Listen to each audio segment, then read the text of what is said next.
Emadepäeval esineb Rõuge kirikus helikoor. Kohaliku kooli vilistlastest koosneva kooriga astub üles ka armastatud laulja Tõnis Mägi. Kontserdiga tänatakse oma kunagist lauluõpetajat Heli Tepot. Uurisime koori ellukutsuvalt Mirjam Loetserilt, kuidas koor sündis. Me mõtlesime, et võiks koori kokku ajada pärast 20 aastat pausi ja koos natukene harjutada ja laulda. Ja kui me olime seda 2 või 3 korda teinud, siis selleks, et see kontsert läbi viia, oli vajalik siis ka MTÜ asutamine. Ja kuna meid tekkis muudkui juurde, see oligi nii, et 2010. aasta aprillis asutasime MTÜ Helikoori ja viisime läbi esimese kontserdi. Kuidas käib koori elu koordineerimine? Väga paljud teie hulgast peavad kooriproovi tulemiseks sõitma. Sa ise elad ju hoopis Šveitsis. No tänapäeval on tõesti see eelis, et meil on internet ja suhelda saame tõesti interneti kaudu ja Skype'i kaudu. Ja koordineerimiseks on meil sellised nurgakivi inimesed, kes siis omavahel räägivad palju, panevad asju paika ja siis tuleme kokku vähemalt korra kuus, et laulda. Helikoor on projektikoor. Kohtutakse harva, aga kui kokku saadakse, siis tehakse terve päev tööd.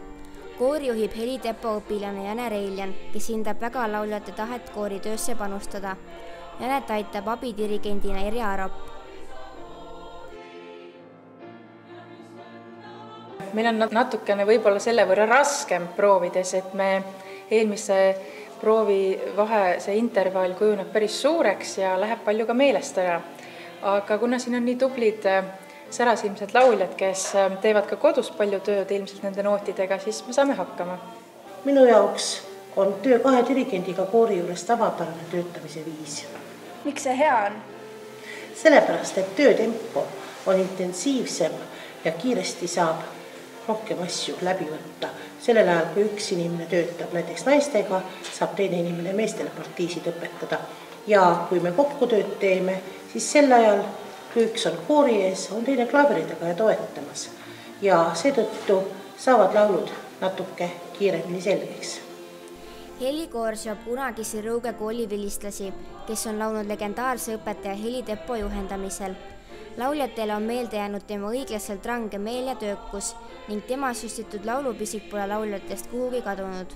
Minu laulmine ja laulmise ajalugu on seotud ainult õpetaja Heli Tepoga ja see on tõenäoliselt ka see põhjus, miks ma praegu siin laulan. Et õpetaja Heli Tepo on mind viinud muusika juurde, õpetanud mind seda muusikat armastama ja austama ja mõistma. Ja kuigi vahepeal oli väga pikk vahe, kui ma ei laulnud ja tegelesin muusika kuulamisega nii-öelda või tegelesin muusikaga passiivselt, siis nüüd tänu õpetaja Heli vilistlastele teen ma seda jälle. Kuidas sulle tundub, et kas sellisel moel sideme hoidmine kunagiste Rõuge kooli õpilastega seob neid rohkem kodukohaga ja toob neid siia tagasi? Jah, seda kindlasti. Juba see idee koos midagi teha näitab, et nad hoolivad Rõugest ja oma kodukohast ja et nad tahavad siia midagi uut ja huvitavat tuua. Ja nad toovad siia oma lapsed ja oma sõbrad ja oma pereliikmed, kes on kuhugi kaugele läinud, et ma usun küll, et see süvendab ja loob sidemeid üha uutel tasanditel. Helikoori liikmed usuvad, et laul teeb linna rõõmsaks. Emadepäeval saame kõik sellest rõõmust Rõuge kirikus osa. Mulle tundub, et kui ma laulan, siis see on minu jaoks täiesti nagu mediteerimine. Et sa lähed täiesti oma elementi sisse, sa unustad korraks selle argipäeva ära ja see viib sind täiesti teisele planeedile.